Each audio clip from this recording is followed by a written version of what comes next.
அல்ஹம்துலில்லாஹ். தினம் ஒரு தாபீன்கள் என்ற அடிப்படையில் தாபீன்களுடைய வரலாற்று சுருக்கங்களை நம்ம என்ன செஞ்சுட்டு இருக்கோம், வரிசையை பார்த்துக்கிட்டு வரோம். அதனுடைய தொடரில் நம்ம இன்னைக்கு பார்க்க போகிற தாபீன்கள் சுவனத்திற்கு செல்லக்கூடிய 10 சஹாபாக்களுக்கு ரசூல் ஸல்லல்லாஹு அலைஹி வஸல்லம் அவர்கள் என்ன செஞ்சிருக்காங்கன்னா சுபசோபனம் சொல்லியிருக்கிறாங்க.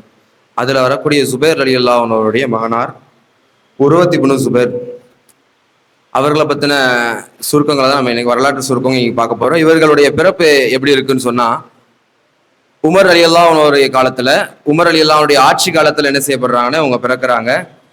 இவங்க பிறந்தது மக்காலன்றது என்ன செய்யப்படுதுதான் சொல்லப்படுது. மக்கால பிறந்து என்ன செஞ்சிருக்காங்கன்னா அதுக்கப்புறம் மதீனாவுக்கு போய் மதீனாவிலிருந்து கூஃபா போயிருக்கிறாங்க. கூஃபா பஸ்ரான் இவங்களுடைய தொடர் பயணத்திலே தான் இவங்க இருந்திருக்கிறாங்க. மக்காலேயே இருந்து மக்காலேயே வாழலை. என்ன செஞ்சிருக்காங்க, தொடர்ந்து என்ன செஞ்சிருக்கிறாங்கன்னா பயணம் செஞ்சுட்டே போயிருந்துருக்கிறாங்க. இவருடைய குடும்பம் என்றது என்ன பார்த்தீங்கன்னா, மக்கால இருக்கக்கூடிய குறைஷி குலத்துல என்ன செய்யறாங்கன்னா இவருடைய 7 சட்ட மேதைகள் இருக்காங்கல்ல, அந்த சட்ட மேதைகள்ல ஒருத்தர் தான் யாரு, இந்த சுபைர் ரலியல்லாஹு அன்ஹு. அவர்களுடைய குடும்பத்துல வரவங்க தான் யாரு, உர்வத் இப்னு சுபைர். இவங்க அத்தா இருக்காங்கல்ல, அவங்க அத்தான்றவங்க ரசூல் ஸல்லல்லாஹு அலைஹி வஸல்லம் அவர்களுக்கு ரொம்ப நெருக்கமா இருந்தவங்க. அவங்களுடைய தொடர்பிலே அவங்களோட சீடரா இருந்திருக்கிறாங்க. அவர்களுடைய பணி செய்துக்கிட்டு அவர்களுக்கு பணி செய்யக்கூடியவர்களா இருந்திருக்கிறாங்க சுபைர் ரலியல்லாஹு அன்ஹு. அப்படிப்பட்ட ஒரு மிகப்பெரிய சஹாபியினுடைய மகனாரா யார் இருக்கிறா, உர்வத் இப்னு சுபைர் ரலியல்லாஹு அன்ஹு இருக்கிறாங்க. இவருடைய தாயார் யாருன்னு பாத்தீங்கன்னா அபூபக்கர் சித்திக் ரலியல்லாஹு அன்ஹு இருக்கிறாங்கல்ல, அவர்களுடைய மகளார் தான் அஸ்மா ரலியல்லாஹு அன்ஹு என்ன செஞ்சிருக்கிறாங்க, இவங்களுடைய தாயாரா இருக்கிறாங்க. இவங்களுடைய தொடர் வழக்கம் என்னன்னு செய்யப்படுதுன்னு சொன்னா, தொடர்ந்து என்ன செஞ்சிருக்கிறாங்கன்னா அவங்களுடைய வாழ்க்கையில தொடர் நோன்பு வச்சிருக்கிறாங்க. இப்போ ஒரு நாள் நோன்பு ஒரு நாள் நோன்பு இல்லாம அப்படி இல்லாம தொடர்ந்து நோன்பு வச்சிருக்கிறாங்க. அவங்களுடைய வாழ்க்கையில தொடர்ந்து நோன்பு வச்சு ஒரே ஒரு நாள் மட்டும்தான் நோன்பு வைக்காம இருந்திருக்கிறாங்க. அது என்னன்னா அவங்களுடைய அவங்க கால் இழந்த சம்பவம். அது என்னன்றது அப்படியே பார்ப்போம். என்னதுன்னா அவங்க நோன்பு வைக்கக்கூடிய நேரத்துல ஒரு நாளைக்கு என்ன பண்ணுவாங்கன்னா 7.5 ஜுஸ் ஓதுவாங்களாம். ஒரு நாளைக்கு 7.5 ஜுஸ்னா 4 நாள் என்ன செஞ்சிருவாங்கன்னா ஒரு குரானை முடிச்சிருவாங்களாம். அப்ப 4 நாளைக்கு ஒரு குரான்ன்ற அடிப்படையில் அவங்க அப்படியே போறாங்க. அப்போ இவங்களுடைய வரலாற்றில் எழுதும் போது இவர்கள் ஒரு அவங்களுடைய வாழ்நாள்ல எத்தனை நோன்பு வைத்தார்கள் என்பதும் கணக்கு கிடையாது, எத்தனை குரான் முடித்திருக்கிறார்கள் என்பதும் கணக்கில் எடுக்க முடியவில்லை அப்படின்னு செய்யறாங்க வரலாற்றுல சொல்றாங்க. அதுல என்னன்னா தஹஜ்ஜத் என்ன செஞ்சிருக்கிறாங்கன்னா தொடர்ந்து தொழுது இருக்கிறாங்க. தஹஜ்ஜத் என்ன செய்யறாங்கன்னா டெய்லி தொழுவாங்களாம். அவங்களுடைய வாழ்க்கையை முழுக்க தொழுது இருக்கிறாங்க. ஒரு நாள் என்ன செய்யப்படல, தஹஜ்ஜத் தடைப்படவில்லை அப்படின்னு என்ன செய்யப்படுதுன்னா நம்முடைய அவங்களுடைய வரலாற்று சுருக்கத்தில் என்ன செய்யப்படுதா சொல்லப்படுது. மிகவும் பேணிக்கையான ஒரு தாபியனா இருந்திருக்கிறாங்க. இவர்கள் கவிதை அழகா எழுதுவாங்களாம். கவிதை எழுதக்கூடிய ஆற்றல் உடையவர்கள், கதை எழுதக்கூடிய அந்த ஆற்றல் உடையவர்கள். அது வரலாறு இருக்குல்ல, நம்ம ஹிஸ்டரிலாம் பேசுவோம்ல, அந்த மாதிரி ஹிஸ்டரியை எழுதக்கூடிய ஆற்றல் உடையவர்கள், ஹதீஸுகளை அதிகமாக தொகுத்தவர்கள் என்ன செய்யப்படுதுன்னு இவர்கள் சொல்லப்படுது. இவர்களுக்கு அவருடைய வாழ்நாளிலே ஏற்பட்ட ஒரு கஷ்டம் என்ன அப்படின்னு சொன்னா, ஒரு சின்ன கஷ்டம் தான். அது என்னன்னு சொன்னா அவங்க காலை இழந்தது. என்ன அதனுடைய அந்த சம்பவங்கள்ல பார்க்கும்போது, இவங்க வலீத் இப்னு அப்துல் மலிக் அப்படின்றவங்க ஒரு ஆட்சியாளராக இருக்கிறாங்க அவங்களுடைய கூஃபால. அப்போ என்ன செய்யறதுன்னா அவங்க என்ன செய்யறாங்கன்னா உர்வத் இப்னு சுபைர் ரலியல்லாஹு அன்ஹு அழைக்கிறாங்க. நீங்க என்னை சந்திப்பதற்காக வாங்க அப்படின்னு அழைக்கும் பொழுது என்ன செய்யப்படுது, அவங்களை சந்திப்பதற்கு செல்லும் பொழுது அவங்களுடைய பயணம் அப்படியே போய்கிட்டு இருக்கு. அப்படி போயிட்டு இருக்கும்போது அவங்க நடந்து போகும்போது என்ன செய்யறாங்கன்னா பாதி தூரம் போயிட்டாங்க. பாதி தூரம் போகும்போது ஒரு சின்ன பூ மாதிரி இருக்கு, ஒரு ஃப்ளவர். அந்த ஃப்ளவர் என்ன ஆயிடுச்சுன்னா இவங்க காலில் அவங்க நடந்து போயிட்டாங்க. அதை அப்படியே கடந்து போயிட்டாங்க. கொஞ்ச தூரத்துல ஒரு சின்ன வலி ஏற்பட்டிருக்கு. சின்ன வலி ஏற்பட்டது அப்படியே அவங்க என்ன செய்யறாங்க, சின்ன வலி தான் அப்படின்னு நினைச்சிட்டு போயிடுறாங்க. அடுத்து முள்ளு குத்துற மாதிரி ஒரு வலி ஏற்பட்டுக்கிட்டே இருந்திருக்கு. அப்படியே அவங்க கடந்து போய்கிட்டே இருக்கிறாங்க.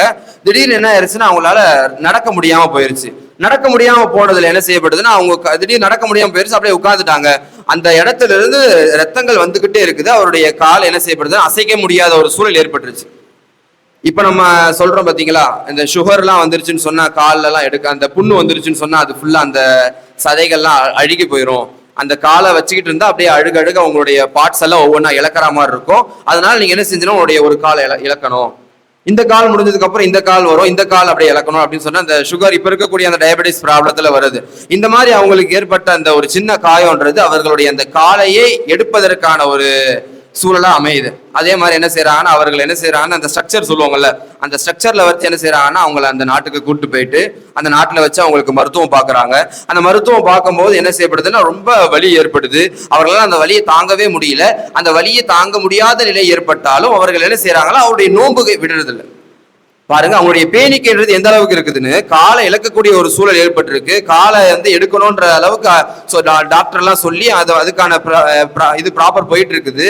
என்ன செய்யப்பட்ட டாக்டர் எல்லாம் சொல்றாங்க, இந்த மாதிரி நீங்க நோன்பு வைக்க முடியாது, உங்களுக்கு ஆபரேஷன் பண்ணணும்ன்ற மாதிரி சொல்றாங்க. இருந்தும் அவர்கள் அந்த நிலையிலையும் நோன்பு வைத்தார்கள், எனது சஹர் செய்து நோன்பு வைத்தார்கள் என்பது கிதாபுகளை பதிவு செய்யப்படுது. அப்படியே அவங்களுக்கு காலை எடுக்கக்கூடிய அந்த ஆபரேஷன் நடக்கக்கூடிய நிலையில என்ன செய்யுதுன்னா அவங்களுக்கு ரொம்ப வலி ஏற்படுது. அவங்க என்ன செய்யறாங்கன்னா, ஒரு ஒரு ஒரு கிதாபுல இப்படி சொல்லப்படுது, அவர்கள் என்ன செய்யறாங்க, நான் வந்து தொழுகும் போது என்ன மறந்துடுவேன், தொழுகும் போது எனக்கு இந்த உலகத்துல என்ன நடந்தாலுமே தெரியாது, அப்ப நீங்க நான் தொழுதுக்கிறேன், தொழுகும் போது என் காலை நீங்க கட் பண்ணி எடுத்துருங்க அப்படின்னு சொல்றாங்க. ஆனா இந்த மாதிரி நடக்கலன்றதும் என்ன செய்யப்படுது, தெளிவா சொல்லப்படுது. அவர்கள் படுத்த நிலையில தான் அவங்களுடைய காலை அடுத்து எடுத்திருக்கிறாங்க. இவர்களுக்கு வலி அதிகமா ஏற்படும் சொன்ன உடனே என்ன செஞ்சிருக்கிறாங்கன்னா, அந்த நம்ம சொன்னோம்ல அந்த அரசர் என்ன செஞ்சிருக்காங்க, இது வலி அதிகமான வலியா இருக்கும், உங்களால தாங்க முடியாது, அப்ப ஏதாவது மயக்க ஊசி இருந்தா போடுங்க அப்படின்னு சொல்றாங்க. அந்த காலத்துல அப்படி அந்த மயக்கத்துக்கு ஊசி எல்லாம் கிடையாது, அந்த மருந்தெல்லாம் எதுவும் கிடையாது.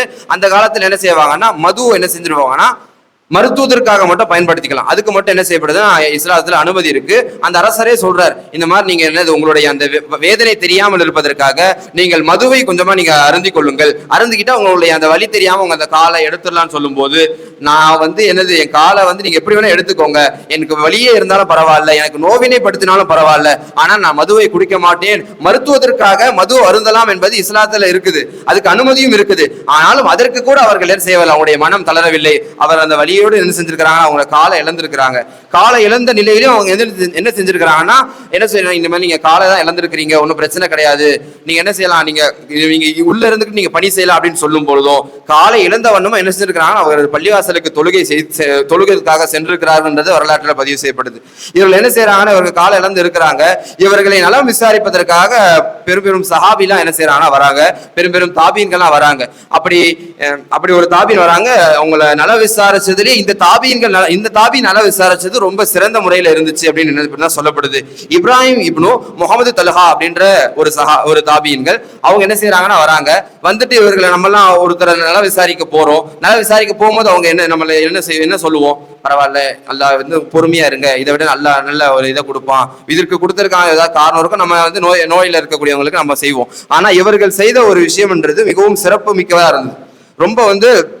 ரொம்ப அவங்களை வந்து ஊக்குவிக்க, அவங்களை வந்து மனம் தளர விடாமல் அவர்களை செயல்படுவதற்கான ஒரு விஷயமா இருந்துச்சு. என்ன சொல்றாங்கன்னா, உங்களுடைய ஒரு கால் இழந்துருச்சு, ஒரு கால் அந்த காலத்துல என்ன செய்வாங்கன்னா, அந்த காலத்துல சொல்ல வழிமுறை தான், நம்மள இருந்து ஒரு பார்ட்ஸ் வந்து என்ன செஞ்சிருச்சுன்னா நம்ம எடுக்கிற மாதிரி நீக்கிற மாதிரி ஆயிடுச்சுன்னா, அது மாதிரி நம்மளுக்கு எப்படி நம்ம வஃபாத் ஆயிட்டா நம்மளுடைய ஜனாசாவை எப்படி குளிப்பாட்டுவோமோ, நம்மளுக்கு எந்த நிலைப்பாட்டுல கஃபன் செய்யப்படுமோ, நம்மளை எப்படி அடக்கம் செய்வார்களோ அதே மாதிரி தான் அந்த உறுப்பையே செய்யணும். அதே மாதிரி உங்களுடைய உறுப்பு அதே மாதிரி செய்யப்பட்டுச்சு. அப்ப இந்த தல்ஹா அப்படின்றவங்க வந்து என்ன செய்யறாங்கன்னா, உங்களுடைய ஒரு கால் தான் வந்து என்ன செஞ்சிருக்குன்னா, உங்களுடைய ஒரு கால் சூனத்திற்கு சென்றிருக்கு, அதே சூனத்திற்கு தான் நீங்களும் செல்வீர்கள், நீங்கள் உங்களுடைய காலை தான் இழந்தீர்கள். ஆனால் இந்த மக்களுக்கு உங்களால் பயன்படக்கூடியது உங்களுடைய அறிவு தான், உங்களுடைய அறிவு மூலியமாகத்தான் இங்க இருக்கக்கூடிய மக்கள் பயன்பட்டு கொண்டிருக்கிறார்கள். அல்லாஹ் உங்களுடைய காலை தான் எடுத்தானே தவிர்த்து உங்களுடைய அறிவை எடுக்கவில்லை. இந்த அறிவின் மூலியமாக உங்களுக்கு கொடுத்த இல்மின் ஆற்றல் மூலியமாக நீங்கள் உங்களுடைய தீன் பணியை நீங்க செய்து கொண்டே இருங்கள் அப்படின்னு என்ன செய்யறாங்கன்னா ஆறுதல் சொல்லிட்டு போறாங்க. அப்படிப்பட்ட மிகப்பெரிய ஒரு அந்த ஆறுதல் அவர்களுக்கு என்ன செஞ்சிருக்காங்கன்னா, அவங்க எடுத்துக்கிட்டு அவருடைய வாழ்க்கையில என்ன செஞ்சிருக்கிறாங்கன்னா பல விஷயங்கள் சொல்லியிருக்கிறாங்க. அவருடைய கடைசி நேரத்துல என்ன, அவங்களுடைய இறப்புன்றது ஹிஜ்ரி 94ன்ற அந்த ஆண்டுல என்ன செய்யறாங்க, அவங்க இறப்பு இருந்திருக்கிறாங்க. இவர்கள் ஏகப்பட்ட கருத்து சொற்களை சொல்லியிருக்கிறார்கள், முத்தாய்ப்பான ஒரு பல விஷயங்கள் சொல்லியிருக்கிறார்கள். அதுல இருந்து ஒரு சில விஷயம், ஒருத்தர் நல்லது செய்யறாருன்னு சொன்னா அதை அவர் என்ன செய்வார்னா இதை விட நிறைய நல்லது செய்யறவரா இருப்பாரு. ரொம்ப ஆழமான கருத்து மிக்கதா இருக்குது. ஒருத்தர் அவர் என்ன செய்யறாருன்னா, வழியில போகும்போது ஒரு நல்லது செய்யறாருன்னா அவர் இதை விட அதிகமான நல்லது செய்யக்கூடியவரா இருப்பாரு. அவர் போற நிலையில ஒரு சின்ன தப்பு செஞ்சாலுமே அவர் பின்னாடி ஏகப்பட்ட தப்பு செய்யக்கூடியவரா இருப்பாரு அப்படின்னு என்ன செஞ்சிருக்கிறாங்கன்னு அவர் சொல்லி காட்டியிருக்கிறாங்க. இன்னொன்னு என்ன செஞ்சிருக்கிறாங்கன்னா, உங்களுக்கு வெக்கப்படக்கூடிய நீங்கள் ஒரு விஷயத்தை பார்த்து வெக்கப்படுறீங்கன்னு சொன்னா அந்த வெக்கப்படக்கூடிய விஷயத்தை நீங்கள் சதக்கா செய்யாதீர்கள், தான தர்மம் செய்யாதீர்கள் என்று என்ன செஞ்சிருக்கிறாங்க. இந்த நம்மளுடைய இந்த இஸ்லாமிய மார்க்கத்திற்கு ஒரு சிறப்பான வார்த்தைகளை சொல்லி நம்மளை ஊக்குவித்து நம்மளுக்கான படிப்பினையை கற்றுத்தந்து செஞ்சிருக்கிறார்கள். இவர்கள் பேணிக்கையில் என்ன செஞ்சிருக்கிறாங்கன்னா மிக்கவர்களா இருந்திருக்காங்க. நம்மளாம் ஒரு காலை இழந்துட்டோம்னு சொன்னா நம்ம என்ன செய்வோம், இறைவனை நம்ம என்னடா என் காலை என்ன எடுத்துட்டு இப்படி நீ எப்படி அமல் செய்வது அப்படின்னு நம்ம என்ன செய்வோம், புலம்ப ஆரம்பிச்சிருவோம். ஆனா இவர்கள் சொன்ன வார்த்தை ஹஸ்பி அல்லாஹ், அல்லாஹ் போதுமானவன் அப்படின்னு என்ன செஞ்சாங்கன்னா அவர்கள் காலை எழுந்தும் அவர்கள் என்ன செஞ்சிருக்காங்க, அவங்களுடைய தீன் பணியை தொடர்ந்து செஞ்சிருக்கிறாங்கன்றது வரலாற்றில் பதிவு செய்யப்பட்டது. அல்லாஹ் சுப்ஹானஹு வ தஆலா எப்படிப்பட்ட சோதனையை தந்தாலும் எப்படிப்பட்ட கஷ்டங்களை கொடுத்தாலும், எப்படி இந்த தாபீனுடைய வரலாற்றிலே சொல்லும் போது அவர்கள் ஹஸ்பி அல்லாஹ் என்று அல்லாஹ் போதுமானவன் என்று அவர்கள் சொல்லி அவர்கள் மனம் தளராமல் இருந்தார்களோ, அதே போன்று நம்மளுக்கு எப்படிப்பட்ட கஷ்டங்கள் வந்தாலும் அல்லாஹ் சுப்ஹானஹு வ தஆலா நம்மோடு இருக்கிறான் என்ற மன தைரியத்தையும் மன பக்குவத்தையும் அல்லாஹ் சுப்ஹானஹு வ தஆலா நம் அனைவருக்கும் ஆக்கி அருள் புரிவானாக.